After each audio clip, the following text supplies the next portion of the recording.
சக்ரா தியானம் என்பது யோக சாஸ்திரங்களிலும் தாந்திரிக மரபுகளிலும் மிக முக்கியமான ஒரு பரம்பரை அறிவாக கருதப்படுகிறது. சக்ரா என்ற சொல் சமஸ்கிருத மொழியில் இருந்து வந்தது. அது சக்கரம் என்ற பொருளை தருகிறது, அதாவது சுழலும் ஆற்றல் வட்டம் என்று அர்த்தம்.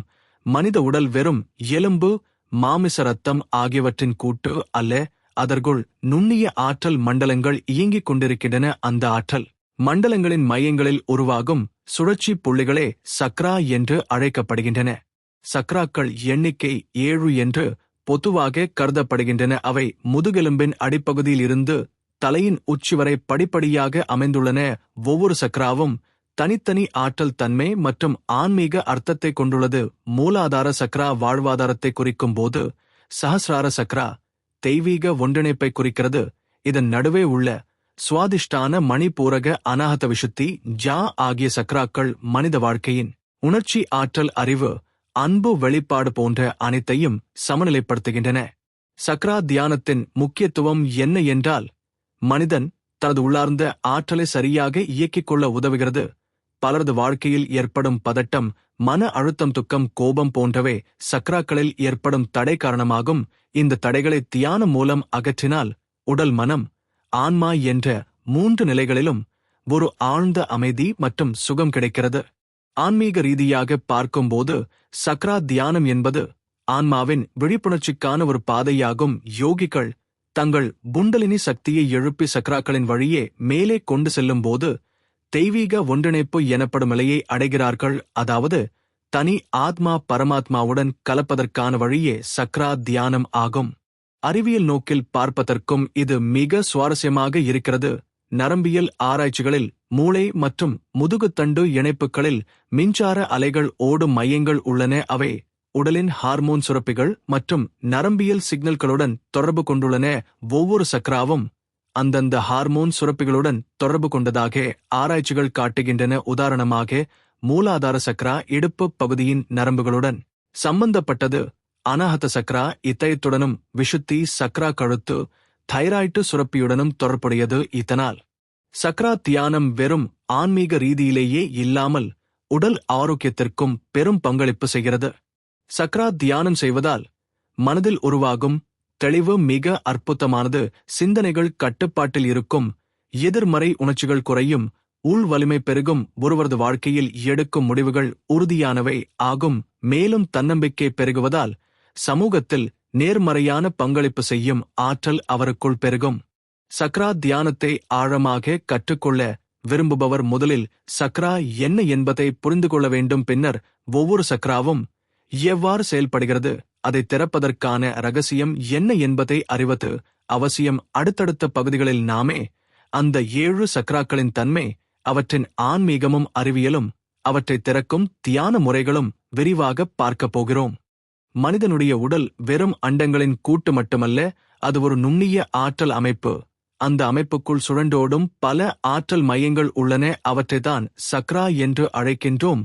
யோக மரபுகளில் சக்ராக்கள் 7 என்று கூறப்படுகின்றன. ஆனால் சில தாந்திரிக மரபுகள் 12 அல்லது அதற்கு மேல் சக்ராக்கள் உள்ளன என்று சொல்லுகின்றன. எனினும் மனிதனின் ஆன்மீக வளர்ச்சியை நேரடியாக வழிநடத்தும் முக்கியமான 7 சக்ராக்கள் என்று அனைவரும் ஏற்றுக்கொள்கிறார்கள். இப்போது அந்த 7 சக்ராக்களின் அடிப்படை அமைப்பையும் அவற்றின் ஆன்மீக அர்த்தத்தையும் அறிவியல் தொடர்பையும் விரிவாக பார்ப்போம். மூலாதார சக்ரா வாழ்க்கையின் அடித்தளம்.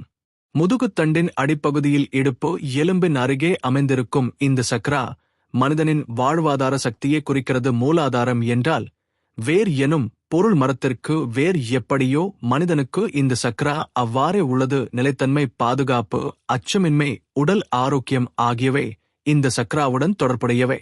அறிவியல் நோக்கில் பார்ப்பதற்கு இது முதுகுத்தண்டின் அடிப்பகுதி நரம்பு மண்டலம் மற்றும் சுரப்பிகளுடன் இணைக்கப்பட்டுள்ளது. தியானத்தில் ஒருவர் மூலாதார சக்ராவை செயல்படுத்தினால் மனத்தில் தன்னம்பிக்கை உருவாகும், வாழ்க்கையில் உறுதியான அடித்தளத்தை அமைக்க முடியும். சுவாதிஷ்டான சக்ரா சிருஷ்டியின் மூலாதாரம். மூலாதார சக்ராவிற்கு மேலே இடுப்பு பகுதியில் அமைந்திருக்கும் சுவாதிஷ்டான சக்ரா உணர்ச்சி, கலைப்புலம் மற்றும் சிருஷ்டி சக்தியை குறிக்கிறது. நீர் தத்துவத்துடன் தொடர்புடையது. வாழ்க்கையில் ஆனந்தம், உறவு, பாசம், பாலுணர்ச்சி, சிருஷ்டித்திறன் ஆகியவை இதன் ஆற்றலில் அடங்குகின்றன.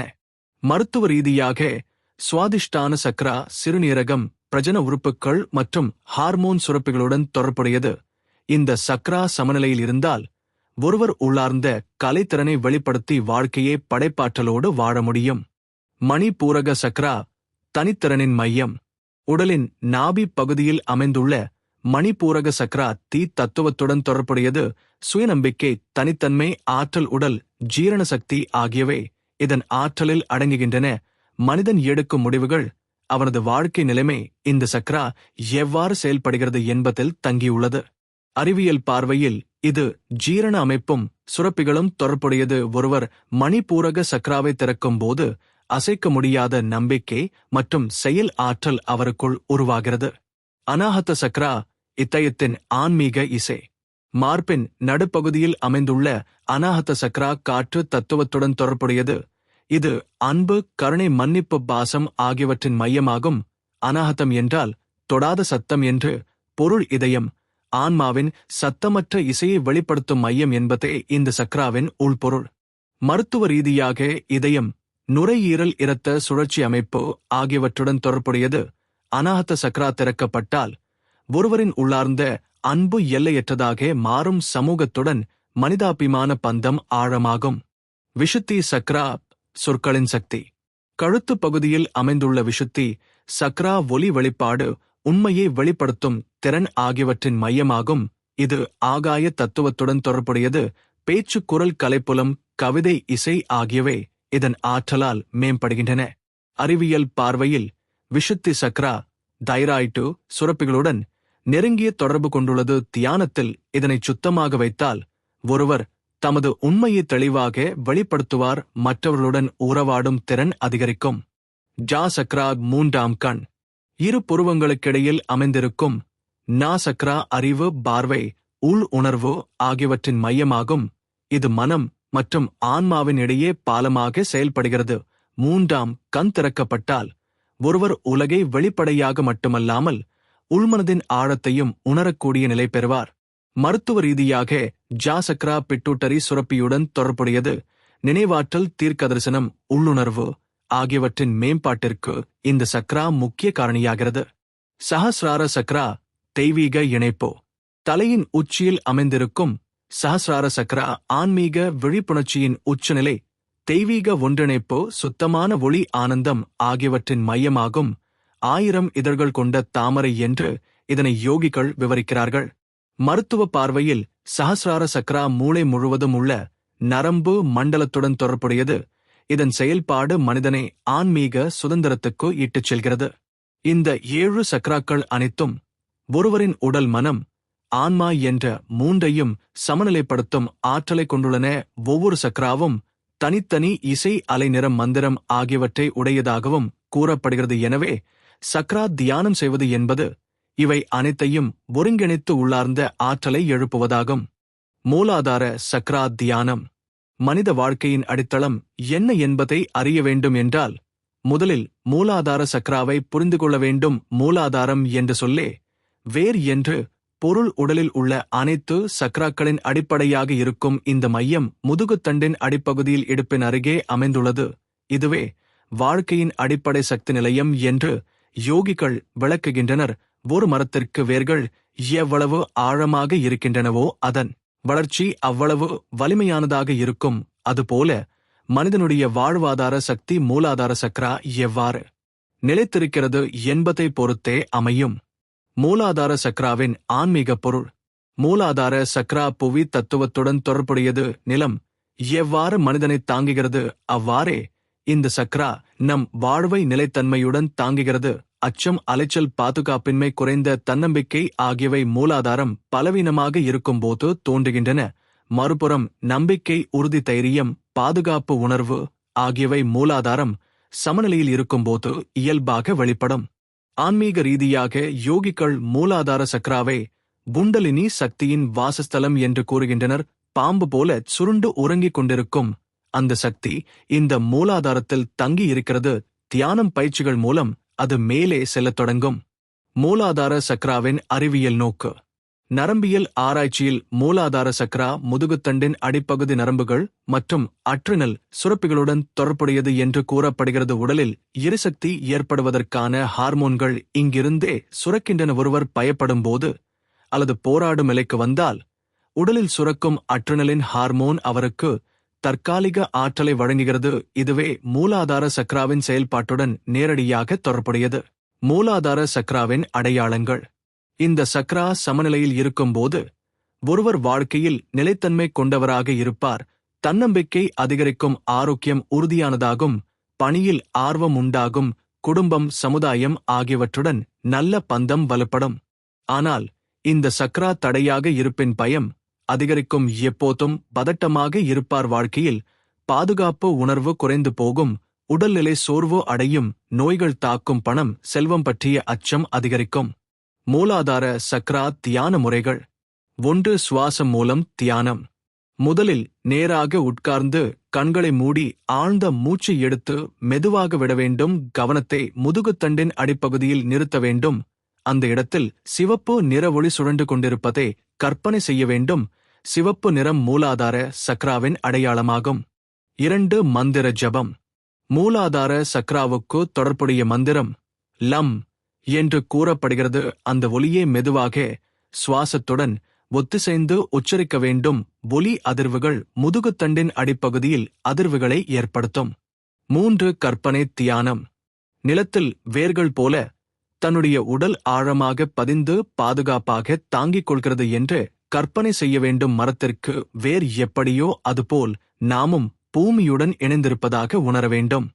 4. யோக ஆசனங்கள். மூலாதார சக்ராவை செயல்படுத்தும் ஆசனங்களில் தாடாசனம், மாலாசனம், சுகாசனம் மிக முக்கியமானவை. இவை உடலை நிலைப்படுத்தி மூலாதார சக்தியை இயக்குகின்றன. மூலாதார சக்ரா திறந்தால் கிடைக்கும் பலன்கள். ஒருவர் மூலாதார சக்ராவை சரியாக திறந்தால் அச்சம் குறையும், தைரியம் அதிகரிக்கும், வாழ்க்கையில் உறுதியான அடித்தளம் உருவாகும், உடல்நிலை ஆரோக்கியமாகும், குடும்ப பாசம் சமூக பாசம் வலுப்படும், பணம் செல்வம் பற்றிய பதட்டம் குறையும், வாழ்க்கை மகிழ்ச்சியாகும். ஆன்மீக ரீதியாக மூலாதாரம் திறக்கப்பட்டால் குண்டலினி சக்தி மெதுவாக மேலே செல்லும் நிலை உருவாகும். இது ஆன்மீக பாதையின் ஆரம்ப நிலை என கருதப்படுகிறது.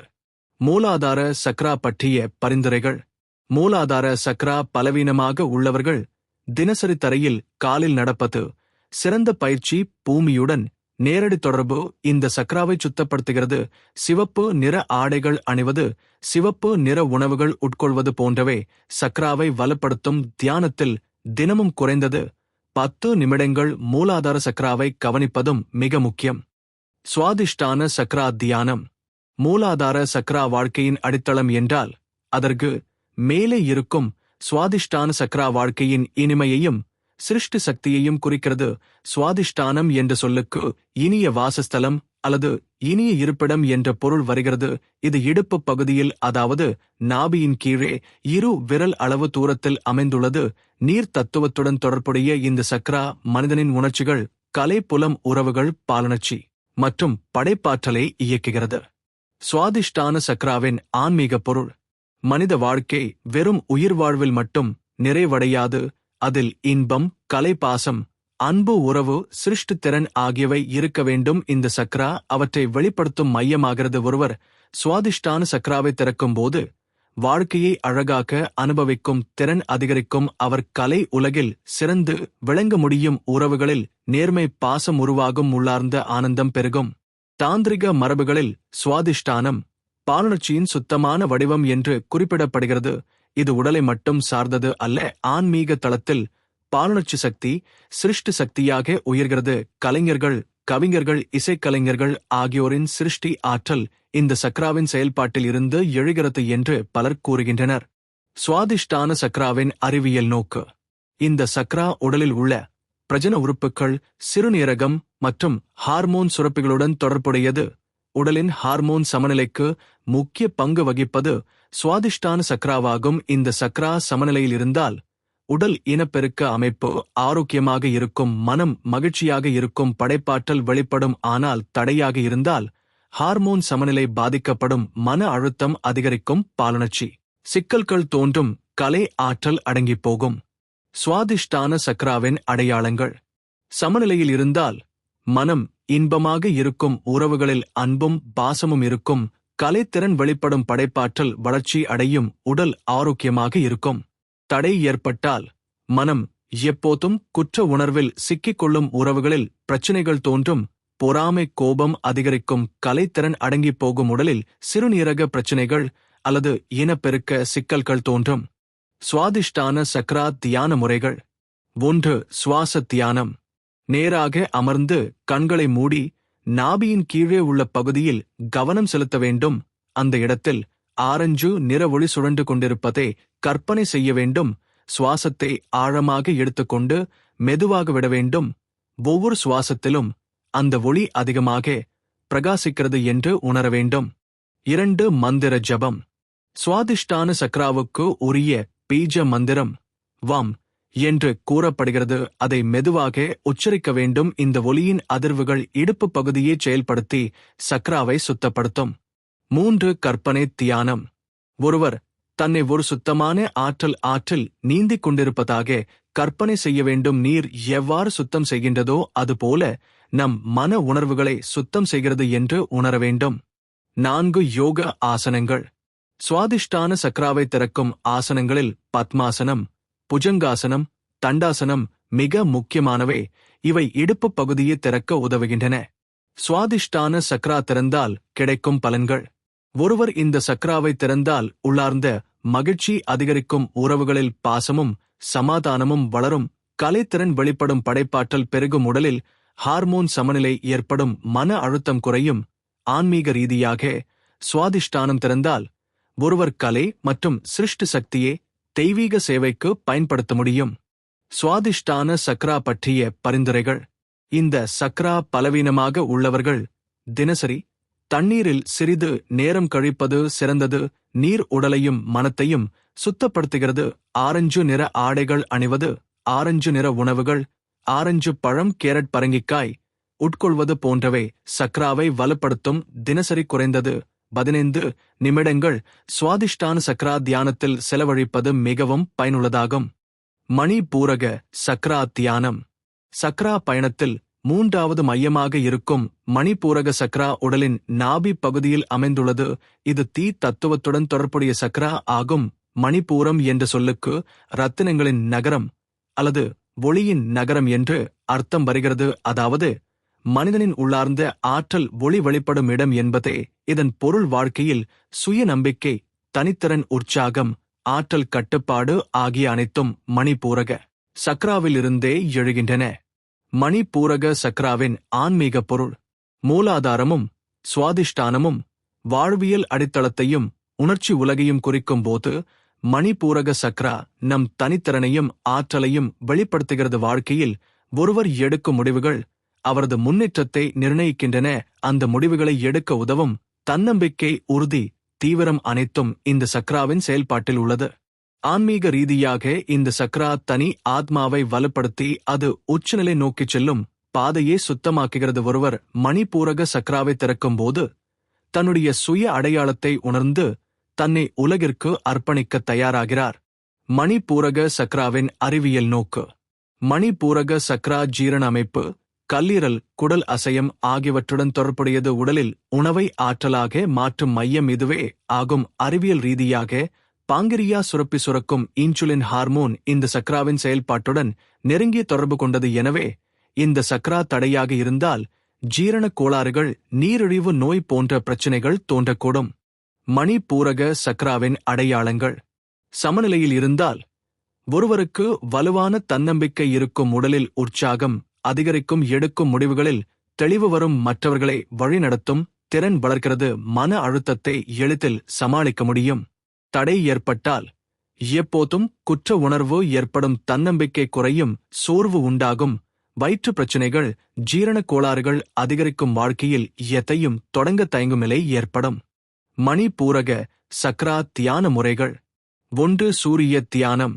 மணிபூரக சக்ராவுக்கு தீ தத்துவம் முக்கியம் என்பதால் ஒருவர் காலை நேரத்தில் சூரியனை நோக்கி அமர்ந்து நாபி பகுதியில் ஒரு பிரகாசமான மஞ்சள் நிற சூரியன் ஒளி வீசிக் கொண்டிருப்பதை கற்பனை செய்ய வேண்டும்.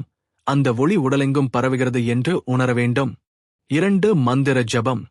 மணிப்பூரக சக்ராவுக்கு உரிய பீஜ மந்திரம் ரம் என்று கூறப்படுகிறது. அந்த ஒலியை சுவாசத்துடன் இணைத்து மெதுவாக உச்சரிக்க வேண்டும். இதனால் உடலுக்குள் உள்ள தீ ஆற்றல் எழுந்து சக்ராவை சுத்தப்படுத்தும். 3. கற்பனை தியானம். தன்னை ஒரு பிரகாசமான சூரிய ஒளியில் முழுமையாக மூழ்கியிருப்பதாக கற்பனை செய்ய வேண்டும். அந்த ஒளி எல்லா இருளையும் அச்சத்தையும் கரைத்து விடுகிறது என்று உணர வேண்டும். 4. யோக ஆசனங்கள். மணிப்பூரக சக்ராவை திறக்கும் யோக ஆசனங்களில் நாவாசனம், தண்டாசனம், உஷ்ட்ராசனம் மிக முக்கியமானவை. இவை நாபி பகுதியில் உள்ள ஆற்றலை எழுப்புகின்றன. மணிப்பூரக சக்ரா திறந்தால் கிடைக்கும் பலன்கள். மணிப்பூரக சக்ரா திறந்தால் ஒருவருக்கு வலுவான தன்னம்பிக்கை உருவாகும். உடலில் உற்சாகம் நிரம்பும். எடுக்கும் முடிவுகள் சரியானவை ஆகும். மற்றவர்களை வழிநடத்தும் திறன் அதிகரிக்கும். சமூகத்தில் ஒருவர் முன்னோடியாக விளங்க முடியும். உடல் ஆரோக்கியமாகும். மனம் தெளிவாகும். ஆன்மீக ரீதியாக இந்த சக்ரா திறக்கப்பட்டால் சுய அடையாளம் தெளிவாகும். தனிப்பட்ட சக்தியே தெய்வீக சக்திக்கு அர்ப்பணிக்க தயாராகும் நிலை உருவாகும். மணிப்பூரக சக்ரா பற்றிய பரிந்துரைகள். இந்த சக்ரா பலவீனமாக உள்ளவர்கள் சூரிய கதிர்களை தினசரி குறைந்தது 15 நிமிடங்கள் உடலில் பெறுவது அவசியம். மஞ்சள் நிற ஆடைகள் அணிவது, மஞ்சள் நிற உணவுகள், எலுமிச்சை, மாம்பழம், சோளம், மஞ்சள் உட்கொள்வது சக்ராவை வலுப்படுத்தும். தியானத்தில் நாபி பகுதியில் கவனம் செலுத்தி தினமும் குறைந்தது 15 நிமிடங்கள் பயிற்சி செய்வது மிகவும் பயனுள்ளதாகும். அநாஹத சக்ரா தியானம். மணிப்பூரக சக்ரா நமக்கு தனித்திறன், தன்னம்பிக்கை, ஆற்றல் ஆகியவற்றை வழங்குகிறது. ஆனால் வாழ்க்கையின் ஆழ்ந்த அர்த்தம் வெறும் சக்தியில் மட்டும் இல்லை, அன்பிலும் கருணையிலும் தான் உள்ளது. அதற்கான மையமே அநாஹத சக்ரா ஆகும். இது மார்பின் நடுப்பகுதியில் இதயம் அருகே அமைந்துள்ளது. அநாஹதம் என்றால் தொடாத சத்தம் என்று பொருள். யோக மரபுகள் கூறுவதுபடி இதயம் உள்ளார்ந்த தெய்வீக ஒலியை வெளிப்படுத்தும் இடம். அந்த ஒலி வெளிப்புறத்தில் எந்த பொருளாலும் உண்டாகாதது. அதனால் அதற்கு அநாஹதம் என பெயர் வந்தது. அநாஹத சக்ராவின் ஆன்மீக பொருள். இந்த சக்ரா அன்பின், கருணையின், மன்னிப்பின் மையமாக கருதப்படுகிறது. மனிதனின் வாழ்க்கை அன்பு இல்லாமல் வெறுமையாக மாறிவிடும். ஒருவர் அநாஹத சக்ராவை திறக்கும் போது அவரது மனம் எல்லையற்ற அன்பால் நிரம்பும். அது தனிப்பட்ட உறவுகளை மட்டுமல்ல, உலகமெங்கும் உள்ள உயிரினங்களையும் தழுவும் அளவிற்கு விரியும். ஆன்மீக ரீதியாக அநாஹதம் என்பது தனி ஆத்மாவுக்கும் பரமாத்மாவுக்கும் இடையே உள்ள பாலம் என கூறப்படுகிறது. அதாவது ஒருவர் அன்பை உணர்ந்தால் அவர் தெய்வத்தை உணர்ந்தவரே ஆகிறார். யோக மரபுகளில் அநாஹத சக்ராவை திறப்பதே பக்தி யோகத்தின் உச்சநிலை என கருதப்படுகிறது. அநாஹத சக்ராவின் அறிவியல் நோக்கு. மருத்துவ ரீதியில் இந்த சக்ரா இதயம், நுரையீரல் மற்றும் இரத்த சுழற்சி அமைப்புடன் தொடர்புடையது. இதன் சமநிலை சரியில்லையெனில் இதய நோய், மூச்சுக் கோளாறு போன்றவை தோன்றும். மன ரீதியாக ஒருவருக்கு தனிமை உணர்வு, மன அழுத்தம், துக்கம் அதிகரிக்கும். ஆனால் அநாஹதம் சமநிலையில் இருந்தால் உடலில் சீரான இரத்த ஓட்டம் ஏற்படும். மனம் அமைதியாகும். ஆனந்தம் பெருகும். அநாஹத சக்ராவின் அடையாளங்கள். சமநிலையில் இருந்தால் அன்பு அதிகரிக்கும். கருணை வெளிப்படும். மற்றவர்களை மன்னிக்கும் மனம் வரும். உள்ளார்ந்த அமைதி உருவாகும். உடல் ஆரோக்கியமாகும். உறவுகள் இனிமையாகும். தடை ஏற்பட்டால் மனம் எப்போதும் துக்கத்தில் மூழ்கும். அன்பு வெளிப்படாது. தனிமை உணர்வு அதிகரிக்கும். மற்றவர்களை நம்ப முடியாத நிலை வரும். இதய நோய், மூச்சு கோளாறு போன்ற உடல் பிரச்சனைகள் தோன்றும். அநாஹத சக்ரா தியான முறைகள். 1. சுவாச தியானம். நேராக அமர்ந்து கண்களை மூடி மார்பின் நடுப்பகுதியில் பச்சை நிற ஒளி சுழன்று கொண்டிருப்பதை கற்பனை செய்ய வேண்டும். ஆழமாக சுவாசித்து மெதுவாக விட வேண்டும். ஒவ்வொரு சுவாசத்திலும் அந்த ஒளி பெரிதாகி இதயம் முழுவதையும் சூடான அன்பால் நிரப்புகிறது என்று உணர வேண்டும். 2. மந்திர ஜபம். அநாஹத சக்ராவுக்குரிய பீஜ மந்திரம் யம் என்று கூறப்படுகிறது. அதை மெதுவாக சுவாசத்துடன் இணைத்து உச்சரிக்க வேண்டும். இந்த ஒலி இதயத்தின் ஆற்றலை திறக்கும். 3. கற்பனை தியானம். தன்னை ஒரு பச்சை நிற ஒளியால் சூழப்பட்டிருக்கிறேன் என்று கற்பனை செய்ய வேண்டும். அந்த ஒளி எல்லா உயிர்களுக்கும் பாசமாக பரவுகிறது என்று உணர வேண்டும். தன்னை சுற்றியுள்ள அனைவருக்கும் அன்பு அனுப்புகிறேன் என்று மனதில் நினைக்க வேண்டும். 4. யோக ஆசனங்கள். அநாஹத சக்ராவை திறக்கும் ஆசனங்களில் புஜங்காசனம், உஷ்ட்ராசனம், மாத்ஸ்யாசனம் மிக முக்கியமானவை. இவை மார்பு பகுதியை திறந்து இதய ஆற்றலை இயக்குகின்றன. அநாஹத சக்ரா திறந்தால் கிடைக்கும் பலன்கள். இந்த சக்ரா திறந்தால் ஒருவர் உள்ளார்ந்த அமைதியுடன் இருப்பார். அன்பு, கருணை, பாசம் அதிகரிக்கும். மற்றவர்களை எளிதாக மன்னிக்க முடியும். மன அழுத்தம் குறையும். சமூகத்தில் நல்லுறவு உருவாகும். ஆன்மீக ரீதியாக இந்த சக்ரா திறக்கப்பட்டால் ஒருவர் பக்தி ஆனந்தத்தில் மூழ்குவார். தன்னை தாண்டி உலகத்தை தழுவும் அளவிற்கு அன்பு விரியும். அந்த அன்பு தெய்வீக அன்புடன் ஒன்றிணையும். அநாஹத சக்ரா பற்றிய பரிந்துரைகள். இந்த சக்ரா பலவீனமாக உள்ளவர்கள் தினசரி இயற்கையின் மத்தியில் நேரம் செலவிடுவது அவசியம். மரங்கள், பூக்கள், பசுமை அனைத்தும் இதய சக்தியை செயல்படுத்தும். பச்சை நிற ஆடைகள் அணிவது, பச்சை நிற உணவுகள், பச்சை காய்கறிகள், பழங்கள் உட்கொள்வது சக்ராவை வலுப்படுத்தும். தினசரி குறைந்தது 20 நிமிடங்கள் அநாஹத சக்ரா தியானம் செய்வது மிகுந்த பலன் தரும். விஷுத்தி சக்ரா தியானம். அநாஹத சக்ரா நமக்கு அன்பும் கருணையும் கொடுத்தது. ஆனால் மனித வாழ்க்கை அன்பு மட்டும் போதுமானதல்ல. அந்த அன்பையும் அனுபவங்களையும் வெளிப்படுத்தும் சக்தியும் அவசியம். அதற்கான மையமே விஷுத்தி சக்ரா ஆகும். இது கழுத்து பகுதியில் உள்ளது. விஷுத்தி என்றால் சுத்திகரிப்பு என்று பொருள். இந்த சக்ரா உண்மையை பேசும் சக்தியை வெளிப்படுத்துகிறது. மேலும் நம்முடைய உள்ளார்ந்த குரலை கேட்கும் திறனையும் தருகிறது. விஷுத்தி சக்ராவின் ஆன்மீக பொருள். இந்த சக்ரா வாக்கின் சக்தியுடன் தொடர்புடையது. பழைய யோக நூல்களில் சொல்வது போல பிரபஞ்சம் ஒலியால் உருவானது. ஓம் என்ற அதிசக்தி மந்திரம் இந்த சக்ராவுடன் மிகுந்த தொடர்புடையது. விஷுத்தி சக்ரா திறக்கப்படும் போது ஒருவர் உண்மையை அஞ்சாமல் பேசுவார். ஆனால் அந்த உண்மை மற்றவருக்கு காயப்படுத்தாமல் வெளிப்படும். ஒருவரின் வார்த்தைகள் மற்றவர்களின் மனதை தூண்டும் அளவிற்கு ஆற்றல் பெறும். ஆன்மீக ரீதியாக விஷுத்தி சக்ரா என்பது சுத்தமான தொடர்பு, பரிசுத்த சிந்தனை மற்றும் தெய்வீக குரல் என்று கருதப்படுகிறது. ஒருவர் தியானத்தில் இந்த சக்ராவை திறக்கும் போது அவர் தன் உள்ளார்ந்த குரலை கேட்கத் தொடங்குவார். அதுதான் உண்மையான வழிகாட்டி. விஷுத்தி சக்ராவின் அறிவியல் நோக்கு. அறிவியல் ரீதியில் இந்த சக்ரா தொண்டை, தைராய்டு சுரப்பி, குரல்வளை ஆகியவற்றுடன் தொடர்புடையது. இதன் சமநிலை இல்லாவிட்டால் தொண்டை வலி, குரல் பிரச்சினைகள், தைராய்டு பிரச்சினைகள் ஏற்படும். மேலும் மன ரீதியாக ஒருவருக்கு பயம், சுய வெளிப்பாடு குறைவு, எப்போதும் பிறரை பொறுத்தே வாழும் நிலை தோன்றும். சமநிலையாக இருந்தால் ஒருவர் நம்பிக்கையுடன் பேசுவார், தன்னுடைய உண்மையை வெளிப்படுத்துவார். அவருடைய வார்த்தைகள் மற்றவர்களை ஈர்க்கும் அளவுக்கு ஆற்றல் மிக்கதாக இருக்கும். விஷுத்தி சக்ராவின் அடையாளங்கள். சமநிலையில் இருந்தால் தைரியம் அதிகரிக்கும், நம்பிக்கை வரும், உண்மையை சுதந்திரமாக வெளிப்படுத்துவார், கலை படைப்பாற்றல் மேம்படும், தெய்வீக குரல் தோன்றும். தடை ஏற்பட்டால் பொய்யாக பேசுவார், பயம் அதிகரிக்கும், உள்ளதே வெளிப்படுத்த முடியாமல் போகும், தொண்டை பிரச்சினைகள், தைராய்டு நோய்கள் தோன்றும், மற்றவர்களிடம் தன்னை சரியாக வெளிப்படுத்த முடியாது. விஷுத்தி சக்ரா தியான முறைகள். 1. சுவாச தியானம். நேராக அமர்ந்து கழுத்து பகுதியில் நீல நிற ஒளி சுழன்று கொண்டிருப்பதை கற்பனை செய்ய வேண்டும். ஆழமாக மூச்சு இழுத்து மெதுவாக வெளியே விட வேண்டும். ஒவ்வொரு மூச்சிலும் அந்த ஒளி பெரிதாகி கழுத்து பகுதியை சுத்திகரிக்கிறது என்று உணர வேண்டும். 2. மந்திர ஜபம். விஷுத்தி சக்ராவுக்குரிய பீஜ மந்திரம் ஹம் என்று கூறப்படுகிறது. அதை சுவாசத்துடன் இணைத்து மெதுவாக உச்சரிக்க வேண்டும். இந்த ஒலி கழுத்தில் அதிர்வுகளை உருவாக்கி சக்ராவை திறக்கும். 3. கற்பனை தியானம். தன்னைச் சுற்றி நீல நிறவானம் பரவியுள்ளது என்று கற்பனை செய்ய வேண்டும். அந்த வானத்தில் ஓம் ஒலி முழங்குகிறது என்று மனதில் கேட்க வேண்டும். அந்த ஒலி தனது உள்ளார்ந்த குரலை வழி நடத்துகிறது என்று உணர வேண்டும். 4. யோக ஆசனங்கள். விஷுத்தி சக்ராவை திறக்கும் ஆசனங்களில் சிம்ஹாசனம், சர்வாங்காசனம், ஹலாசனம் முக்கியமானவை. இவை கழுத்து பகுதியில் உள்ள ஆற்றலை அதிகரிக்கும். விஷுத்தி சக்ரா திறந்தால் கிடைக்கும் பலன்கள்.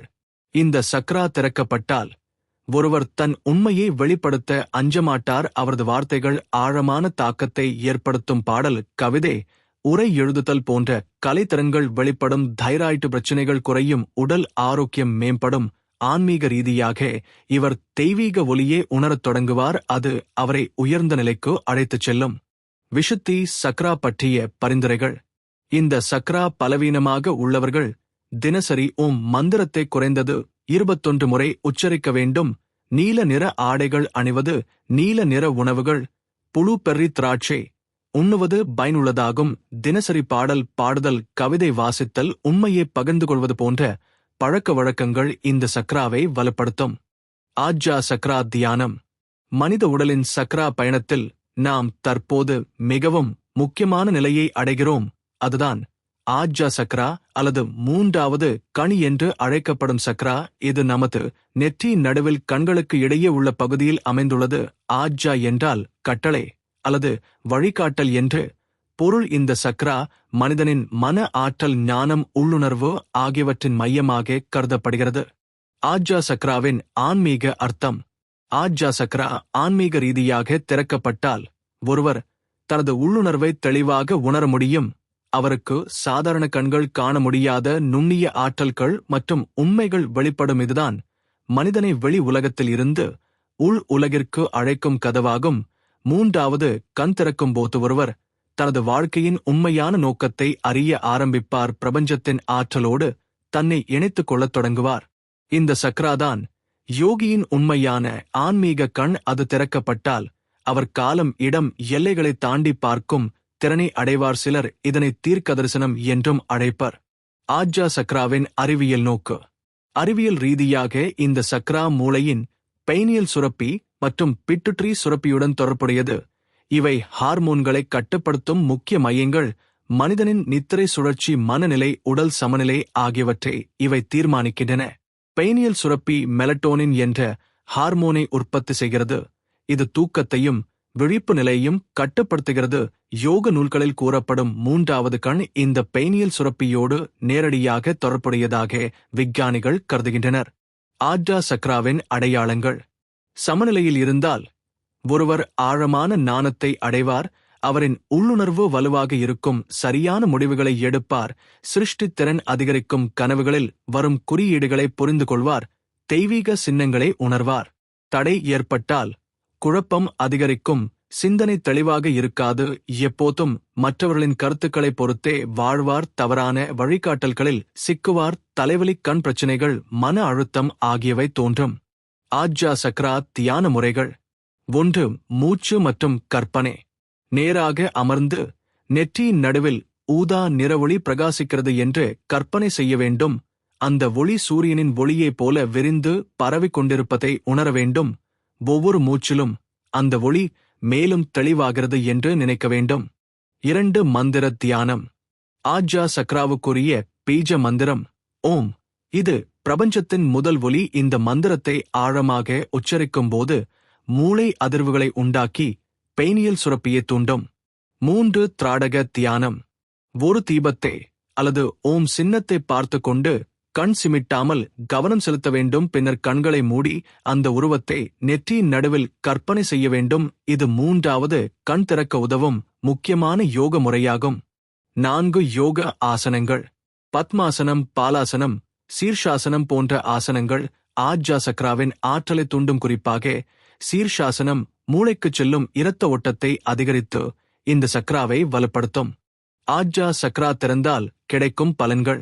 இந்த சக்ரா திறக்கப்பட்டால் ஒருவர் மன அமைதியை மட்டுமல்லாமல் ஞானத்தின் ஆழத்தையும் அடைவார். அவர் தன் வாழ்க்கை நோக்கத்தை தெளிவாக உணர்வார். கனவுகள் வழியாக வரும் சின்னங்கள் உண்மையான அர்த்தத்தை வெளிப்படுத்தும். வெளிப்படையாக சொல்லப்படாத உண்மைகளை உள்ளுணர்வு மூலம் புரிந்து கொள்வார். சிருஷ்டித்திறன் அதிகரித்து கவிதை, இசை, ஓவியம் போன்ற கலைகள் எழுத்தில் வெளிப்படும். ஆன்மீக ரீதியாக இவர் பிரபஞ்சத்துடன் ஒன்றிப்பார். ஆஜ்ஜா சக்ரா பற்றிய பரிந்துரைகள். இந்த சக்ராவை திறக்க விரும்பும் ஒருவர் தினசரி தியானம் செய்ய வேண்டும். குறிப்பாக காலை நேரம் மற்றும் இரவு நேரத்தில் ஓம் மந்திரத்தை உச்சரிப்பது பயனுள்ளதாகும். ஊதா நிற ஆடைகள் அணிவது, ஊதா நிற உணவுகள், திராட்சை, புழு, பெர்ரி சாப்பிடுவது சக்ராவை வலுப்படுத்தும். கனவுகளை ஒரு நோட்டு புத்தகத்தில் எழுதிக் கொள்வது அவற்றின் அர்த்தத்தை புரிந்து கொள்ள உதவும். சஹஸ்ராரா சக்ரா தியானம். சக்ரா பயணத்தின் உச்சியில் நிற்கும் மாபெரும் ஆன்மீக வாசல்தான் சஹஸ்ராரா சக்ரா. இது நமது தலைக்கு பின் பகுதியின் மேல் பகுதியில் சிரசின் மேல் மண்டலத்தில் அமைந்துள்ளது. சஹஸ்ராரா என்றால் 1000 இதழ்கள் கொண்ட தாமரை என்று பொருள். இந்த தாமரை ஆயிரக்கணக்கான இதழ்களுடன் மேலே பிரகாசிக்கிறது என்று யோக நூல்கள் விவரிக்கின்றன. இதுதான் மனிதனின் ஆன்மா பிரபஞ்சத்தோடு ஒன்றிணையும் கதவு. இதுவே நமது ஆன்மீக பயணத்தின் இறுதி இலக்கு என்று கூறப்படுகிறது. சஹஸ்ராரா சக்ராவின் ஆன்மீக அர்த்தம். இந்த சக்ரா திறக்கப்படும் போது ஒருவர் தனித்துவமானவராக இல்லாமல் முழு பிரபஞ்சத்தின் அங்கமாக தன்னை உணர்கிறார். அவர் உள்ளத்தில் இருக்கும் அகம் கரைந்து போய் பிரபஞ்ச உணர்வாக மாறுகிறது. தெய்வத்தோடு நேரடி தொடர்பு ஏற்படுகிறது. எகோ என்ற தனிப்பட்ட உணர்வு மறைந்து நான் தான் அனைத்தும் என்ற பரம உணர்வை அடைகிறார். வேதங்கள் உபனிஷதங்கள் எல்லாம் சொல்வது ஒரே உண்மைதான். ஆத்மா பரபிரம்மத்தோடு ஒன்றிப்பதே மோக்ஷம். இந்த ஒன்றிப்பை நேரடியாக அனுபவிக்கக்கூடிய வாசல்தான் சஹஸ்ராரா சக்ரா. சஹஸ்ராரா சக்ராவின் அறிவியல் நோக்கு. அறிவியல் ரீதியாக இந்த சக்ரா மூளையின் மேற்பகுதியான செரிப்ரல் கார்டெக்ஸ் மற்றும் நரம்பியல் வலையமைப்புகளுடன் தொடர்புடையது. நம் சிந்தனை, நினைவாற்றல், அறிவு விழிப்பு ஆகியவற்றை கட்டுப்படுத்தும் உயர் மையமாக இது செயல்படுகிறது. நரம்பியல் விஞ்ஞானிகள் இந்த பகுதியில் ஏற்படும் அதிக ஒளி போன்ற உணர்வுகள், மிகுந்த ஆனந்த உணர்வுகள் ஆகியவை மூளையின் நரம்பியல் செயல்பாடுகளால் ஏற்படுகின்றன என்று கூறினாலும், யோகிகள் இதை தெய்வீக அனுபவம் என்றும் ஆன்மீக வெளிச்சம் என்றும் கருதுகிறார்கள். சஹஸ்ராரா சக்ராவின் அடையாளங்கள். சமநிலையில் இருந்தால் ஒருவர் எப்போதும் ஆனந்த நிலையில் இருப்பார். மனதில் எதற்கும் பற்றுதல் இருக்காது. தன்னலம் குறையும். சேவை மனப்பான்மை அதிகரிக்கும். தெய்வீக அருள் தன்னில் எப்போதும் இருக்கிறது என்று உணர்வார். எல்லா உயிர்களும் தன் குடும்பம் என்ற உணர்வு வரும். தடை ஏற்பட்டால் வெறுமை உணர்வு, வாழ்க்கைக்கு அர்த்தம் இல்லை என்ற மனநிலை, தனிமை, மன அழுத்தம், ஆன்மீக தொடர்பு இல்லாமை, அத்துடன் தலைப்பகுதியில் சுழலும் வலி, மயக்கம் போன்ற பிரச்சனைகள் தோன்றும். சஹஸ்ராரா சக்ரா தியான முறைகள். 1. அமைதி தியானம். இந்த சக்ராவை திறப்பதற்கு அதிகம் பயன்படுத்தப்படும் வழி முழுமையான அமைதி தியானம். எதையும் சிந்திக்காமல் வெறும் சுவாசத்தில் மட்டுமே கவனம் செலுத்தி மனதை சுத்தமாக்க வேண்டும். இந்த அமைதியில் ஒரு நொடியில் பிரபஞ்ச ஒளி மேலிருந்து இறங்கி வரும் என்று கற்பனை செய்ய வேண்டும். அந்த ஒளி நம் தலை மேலே இருக்கும் 1000 இதழ்கள் கொண்ட தாமரையில் பிரவேசித்து நமது உடல் முழுவதும் பரவி வருகிறது என்று உணர வேண்டும். 2. மந்திர தியானம். சஹஸ்ராரா சக்ராவுக்குரிய பீஜ மந்திரம் ஓம் மற்றும் சில யோக நூல்களில் கோம் தச்சத் என்றும் கூறப்படுகிறது. இந்த மந்திரங்களை நெடிய மூச்சோடு மெதுவாக உச்சரிக்கும் போது மனம் பிரபஞ்ச அதிர்வோடு ஒன்றாகிவிடுகிறது. 3. தாமரை கற்பனை. தலையின் மேல் பகுதியில் ஒரு 1000 இதழ்கள் கொண்ட வெள்ளை தாமரை மலர்ந்து கொண்டிருக்கிறது என்று கற்பனை செய்ய வேண்டும். அந்த தாமரை சூரிய ஒளியை உமிழ்ந்து கொண்டிருக்கும் நிலையில் நம்முள் பிரவேசிக்கிறது என்று நினைத்தால் ஆன்மீக விழிப்பு ஏற்படும். 4. யோக ஆசனங்கள். பத்மாசனம், சவாசனம், சீர்ஷாசனம் போன்ற ஆசனங்கள் சஹஸ்ராரா சக்ராவை வலுப்படுத்துகின்றன. குறிப்பாக சவாசனத்தில் உடல் முழுவதும் சாந்தமாக படுத்துக்கொண்டு மனதை வெறுமையில் வைத்தால் இந்த சக்ராவின் ஆற்றல் தானாகவே இயங்கத் தொடங்கும். சஹஸ்ராரா சக்ரா திறந்தால் கிடைக்கும் பலன்கள். இந்த சக்ரா திறக்கப்பட்ட ஒருவர் எப்போதும் ஆனந்த நிலையில் இருப்பார். எந்த நிலையிலும் துக்கம் அவரை பாதிக்காது. ஏனெனில் அவர் அகம் கரைந்து பிரபஞ்ச உணர்வில் இணைந்து விடுகிறார். தெய்வீக சக்திகள் அவரை வழி நடத்துகின்றன. உண்மை, பொய் அனைத்தையும் தாண்டி அவர் பரம சத்தியத்தை அடைகிறார். அவருக்கு கிடைக்கும் பரிசு மோக்ஷம், பிறவி பந்தம் கடந்து விடுதலை அடைதல், பிறருக்குச் சேவை செய்யும் தூய மனம், சுயநலமில்லாத அன்பு, பிரபஞ்சத்தோடு நேரடி இணைவு ஆகியவை. சஹஸ்ராரா சக்ரா பற்றிய பரிந்துரைகள். இந்த சக்ராவை திறப்பது எளிதானது அல்ல. இது பல ஆண்டுகள் தொடர்ச்சியான தியான பயிற்சி, தூய்மையான வாழ்க்கை, சைவ உணவு, நல்ல சிந்தனை ஆகியவற்றால் மட்டுமே சாத்தியம். தினசரி குறைந்தது 20 முதல் 30 நிமிடங்கள் அமைதி தியானம் செய்வது மிகுந்த பயன் தரும். வெள்ளை நிற ஆடைகள் அணிவது, பிரகாசமான ஒளியில் தியானம் செய்வது, வெள்ளை நிற உணவுகள், பால், அரிசி, தென்னை போன்றவை உட்கொள்வது ஆகியவை இந்த சக்ராவின் ஆற்றலை வலுப்படுத்தும். சக்ரா தியானத்தின் ஒருங்கிணைவு மற்றும் முழுமையான ஆன்மீக பயணம். மூலாதாரம் முதல் சஹஸ்ராரா வரை 7 சக்ராக்களை பயணம் செய்தோம். இப்போது அவற்றை ஒருங்கிணைத்து முழுமையான ஆன்மீக பயணத்தை எப்படி உருவாக்குவது என்பதை பார்க்கலாம். சக்ரா தியானத்தின் இறுதி பயன் ஒரே சக்தி மற்றும் ஆன்மீக ஒற்றுமை அடைய வேண்டும் என்பது. சக்ராக்களின் ஒருங்கிணைவு. எல்லா சக்ராக்களும் தனித்தனி ஆற்றல்களைக் கொண்டாலும் அவற்றின் செயல்பாடு ஒருவரை முழுமையான ஆன்மீக நிலைக்கு அழைக்கும் நோக்கத்தில் இணைந்துள்ளது.